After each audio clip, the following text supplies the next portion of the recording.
आज हम बात करने वाले हैं वीक 26 की। लास्ट वीडियोस में हमने 26 सीरीज स्टार्ट की है, जिसमें हमने देखा है कि बेबी किस तरीके से वीक बाय वीक अपने बॉडी पार्ट्स को डेवलप कर रहा है। आपने अगर वो वीडियोस नहीं देखी हैं तो देख सकते हैं, बिकॉज आपको समझ आएगा कि आपके कौन से वीक में बेबी का कौन सा पार्ट डेवलप हो रहा है। उसके अकॉर्डिंग आप अपने वीक्स को और हेल्थ को प्लान कर सकते हैं। आज हम बात करेंगे वीक 26 में आपकी बॉडी में, बेबी में क्या चेंजेस आएंगे और हेल्थ में हमें क्या एक सजेशन लेना चाहिए। स्टार्ट करते हैं फर्स्ट आपके बेबी से।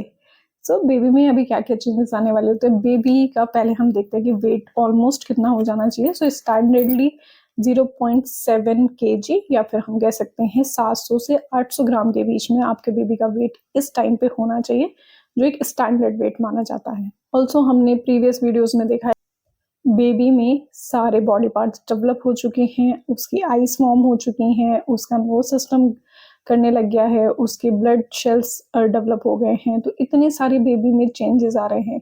नाउ टाइम्स टू उसकी आई डेवलप हो गई हैं। अभी क्या होता है 26 वीक से almost you are coming to your third trimester, तो उसमें आपके बेबी में इम्यून सिस्टम डेवलप होने लग जाएगा।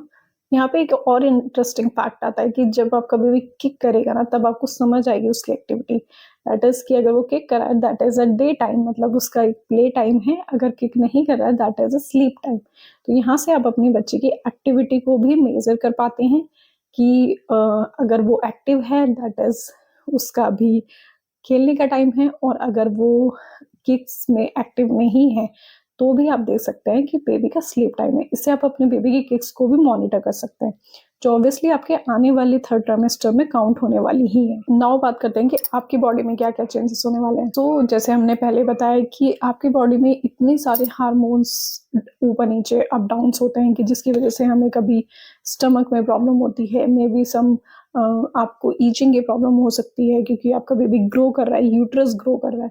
Now time to headache. Headache आपका फूड, अगर आपको भूख लगी है या फिर आपको डिहाइड्रेशन हो रहा है, तो उसके लेवल को अप डाउन करने से भी आपको हेडेक हो सकता है। और अगर किसी को प्रीवियस हिस्ट्री है माइग्रेन की, तो भी आपके इस टाइम पे वो हार्मोन इंक्रीज हो सकते हैं। मे बी आपका माइग्रेन दोबारा भी वापस आ सकता है फॉर सम टाइम। सेकेंडली, आपको ये ध्यान रखना है कि आपकी जो ब्लड शुगर का लेवल है वो आपको बिल्कुल कंट्रोल में रखना है, क्योंकि इस टाइम पे नेक्स्ट 1 to 2 वीक्स में आपका एक ब्लड शुगर का टेस्ट भी होगा, जिसमें आपकी ब्लड शुगर चेक की जाएगी।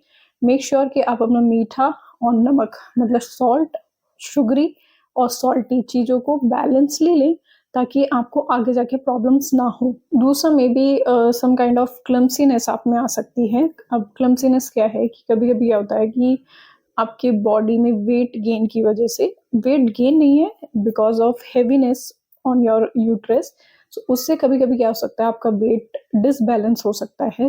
इस टाइम पे अवॉइड करें, आप हाई हील्स को अवॉइड कर सकते हैं, स्लिपली फ्लोर्स को अवॉइड कर सकते हैं, पानी वगैरह जहाँ पे पड़ा है तो वहाँ आप वॉक कम करें। क्या होता है ना कि हमें लगता है कि शायद हम उसको स्टेबल कर लेंगे, बट इट्स टाइम पे आपका बैलेंस बहुत डिसेबल होता है, जिसकी वजह से शायद आप उसको कंट्रोल ना करें। तो be care of yours. Be careful during any activities, whether it is outside or indoor. Now third जो interesting part आता है, which is pregnancy brain. And what is this? Maybe some on the pregnancies क्या होता है कि कभी कभी हम कुछ चीज़ों को रख के भूल, which is very interesting, pregnancy brain. Yes, कभी कभी क्या होता है ना कि हम कुछ चीज़ें रख के भूल जाते हैं। शायद ये आपके साथ पहले ना हुआ हो, बट प्रेगनेंसी में इट इज़ नॉर्मल कि सम टाइम ऐसा होता है कि हम कुछ चीज़ रख के भूल जाते हैं या फिर रिकॉल करने में प्रॉब्लम होता है। तो there is also pregnancy hormone जो आपकी प्रेगनेंसी ब्रेन को डेवलप करते हैं।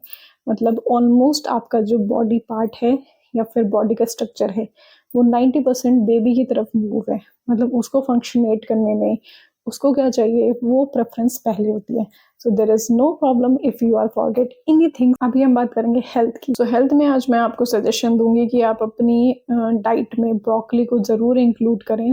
वाई आई एम सेइंग, क्योंकि ब्रोकली एक ऐसा फूड है ना जो आपको एक तो ईजिली बन जाता है। सिर्फ आपको उसको बॉईल करना है मिनिमम 5 मिनट्स।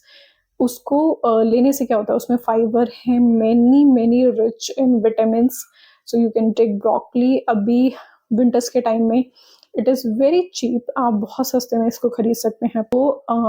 उससे आप कैसे भी यूज़ कर सकते हैं। आप सैंडविच बना सकते हैं, आप सूप बना सकते हैं। सो आई सजेस्ट कि आप ब्रोकली को ज़रूर इंक्लूड करें, क्योंकि इसमें folate, calcium, iron, every vitamin is in presence in broccoli.